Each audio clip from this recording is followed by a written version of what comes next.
I can't believe you're finally here. It's been too long. I've missed you. Will you head straight to the wedding venue, or will you stop by the manor? Of course. I wouldn't miss my precious sister's wedding for the world. I'll get my clothes and drive straight to the venue. Is that all right? Am I allowed to take my car, or should I show up in a horse-drawn carriage? I couldn't ask every guest to find alternatives to driving. We've made exceptions for cars and mobile phones. Didn't you read the invitation? It was all discussed there. I skimmed through it. I couldn't finish reading without risking straining my eyes. Was it necessary to write it in cursive? Well, I'm not too sure. The wedding planner said it was, so we went with it. Was it that bad?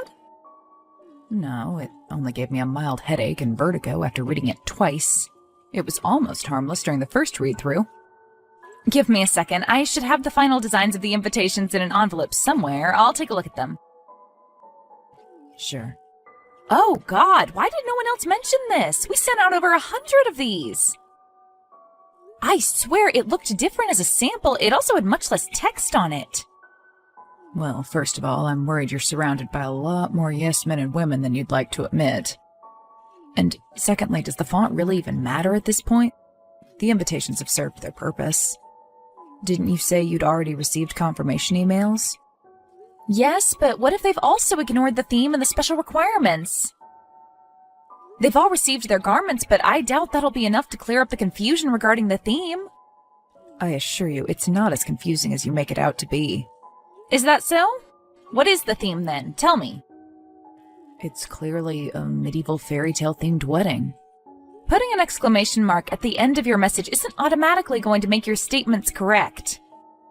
It's still better than a question mark, isn't it? Well, I suppose. So what is it? It's Romeo and Juliet. I thought it'd be fairly obvious. Perhaps too obvious. I mean, isn't that a little too on the nose? I, for one, can imagine making my name the theme of my wedding. That's because you were named after Dad's car. You'd think I'd have gotten used to it by now, but it still stings every time I'm reminded of that. Sorry, I wasn't trying to reopen old wounds. Lincoln's just as wonderful of a name as Juliet. And even if it wasn't, what's in a name? Are you brushing up on your Shakespeare quotes for the wedding? Oh, come on, give me a break. I didn't even say the whole thing this time. Now that I think about it, it's a little strange. Why'd you model your wedding after a tragedy? Isn't that asking for bad luck? When did you become so superstitious? The theme's an homage to our first meeting. Have I never told you the story? I met Christopher when we were cast as Romeo and Juliet in our high school play. Did anyone else bother auditioning for the role, or was it assigned to you without contention? Very funny. At least I got to act in actual plays. I guess that's one of the perks of attending a co-ed school. Our boarding school's theater program strictly forbade putting on plays with female characters in them. If it makes you feel any better, you can always act out scenes at my wedding. Which scenes? Those that don't involve death. Out with tragedies. We're revising Romeo and Juliet as a romantic comedy. Well, it's more of a romance than a comedy. We'll change some things around and get our happily ever after at the end. It all sounds a bit chaotic, but it's your day. Do as you please. It won't be chaotic. I have everything planned out. We had a stage constructed and everything.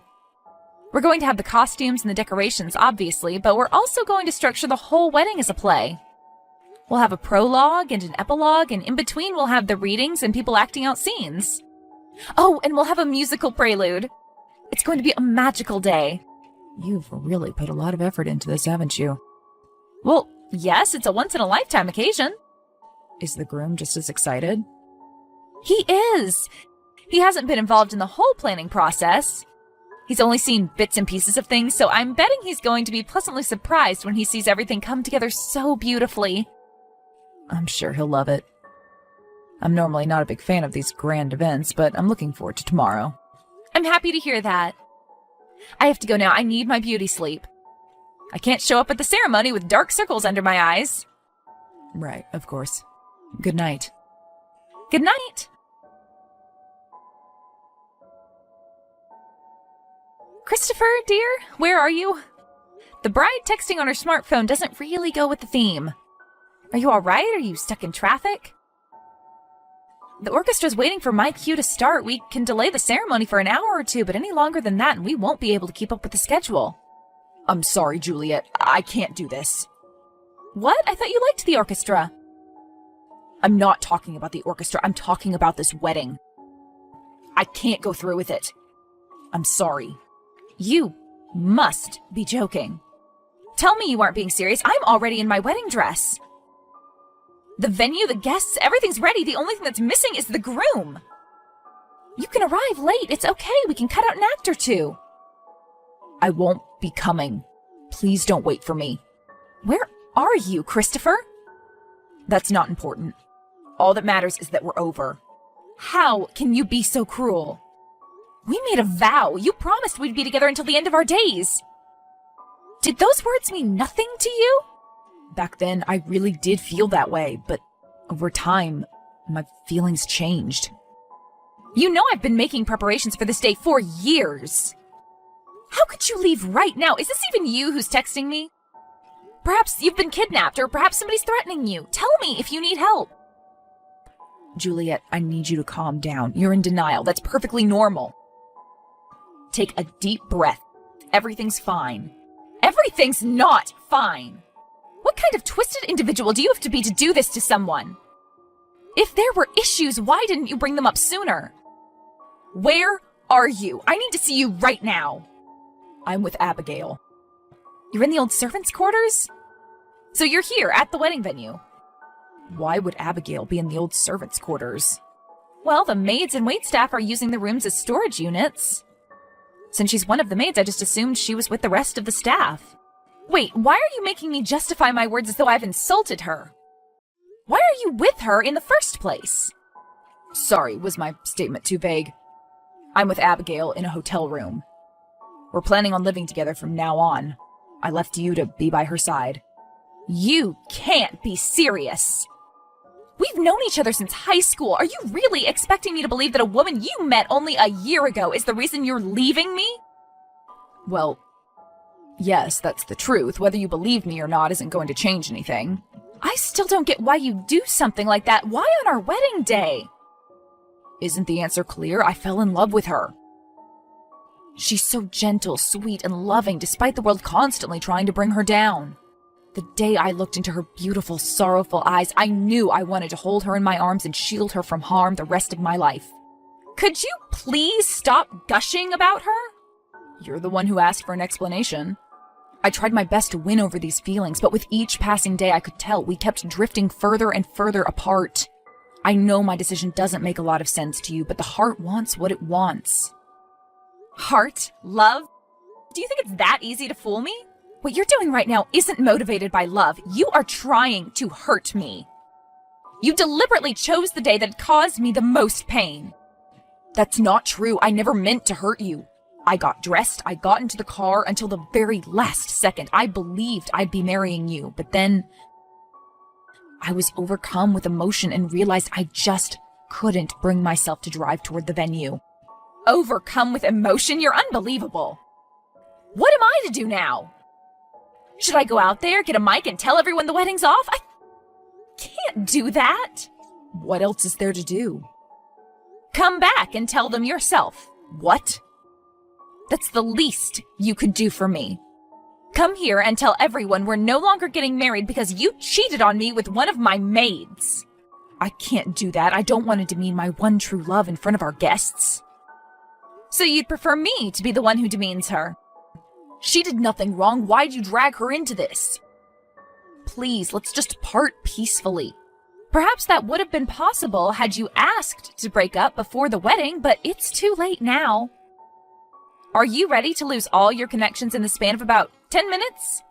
Your boss, your coworkers, your friends, and family members, all of them will denounce the man who left his pregnant fiancé at the altar. What are you talking about? Are you planning on lying about being pregnant just to gain their sympathy? Please don't do anything you'll regret in the future. Why'd I need to lie? I was going to tell you after the ceremony. It was supposed to be my surprise wedding gift for you. How long have you known about this? I found out last week. I Don't know what to say. Are you sure the baby's mine? Could you have come up with a worse response? Of course the baby's yours. If it's still here after what you've put me through today, you're welcome to take a DNA test. I'm sorry, I didn't mean to ask that. I wasn't thinking straight. I just can't believe this is happening to me. To you, and only you? How do you think I feel? Today was supposed to mark the beginning of our big, happy family, but you've ruined everything, all of it. I don't know what I'm supposed to do. Would you like me to come back? It's still not too late, right? I can make up an excuse and we can go on with the ceremony. Were you always this shameless? What about your one true love? Aren't you worried about her? Of course I am, but that doesn't mean I'm going to run from my responsibilities. Does she know? What? That you've been two-timing me. Was she aware of that this whole time, or did you lie to her and told her we were on a break or preparing to separate? She knew we were still together. I didn't want to lie to her. Yet you had no problem lying to me. Do you want me to keep apologizing endlessly? Let's just be adults about this and decide what we're going to do.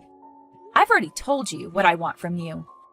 Confess your wrongdoings in front of our guests, and I'll consider letting you see the child every once in a while. All right, I'll do it as long as I get to keep Abigail's identity secret. I don't want her to suffer as a result of my reckless actions. Could you do me that one favor? For old time's sake. Sure. I'll let you keep in touch with our child and keep Abigail's identity hidden as long as you do everything exactly I tell you to. How long will it take you to get here? Okay, I'll do as you say. I'm about 25 minutes away. I'll come alone. Perfect. Are you still wearing the clothes we picked out? What does that have to do with anything? You said you'd do everything I told you to. I spent so much of my time and resources on this ceremony. The least you can do is play your part. I'm confused. We'll make an announcement about the breakup after the ceremony's over. It's just one performance. Do it for the sake of our child or your lover's reputation, whichever works for you. Are you sure you aren't planning on having your guards detain me as soon as I enter? In front of 100 guests? Don't be ridiculous, I'm not that petty. All you have to do is come here and do as I say. And you promise this will be the end of it? I promise, I'll honor my word. All right. I'm ready to give up on my wealth and reputation to be with my beloved. Whatever you say.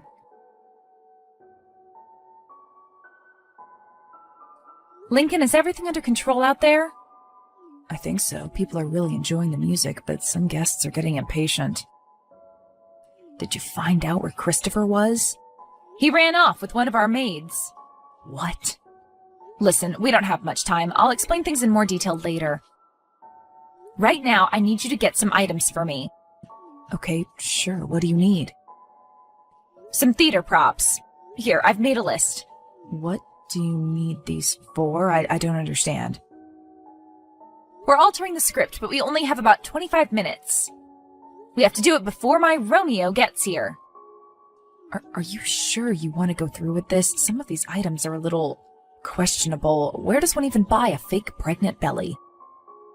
Lincoln, please, just trust me on this. If you can't find the fake pregnancy bump, I'll use a round pillow or two. The effect should be similar enough. All right, I'll do whatever the leading lady wants. You're the best brother in the whole wide world.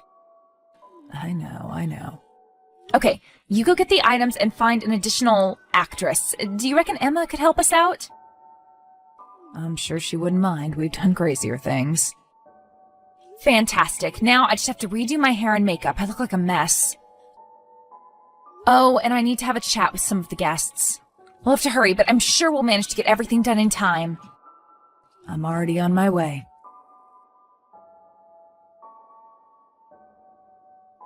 The ceremony started 2 hours late. The music, the costumes, the food, and the decor was all perfect.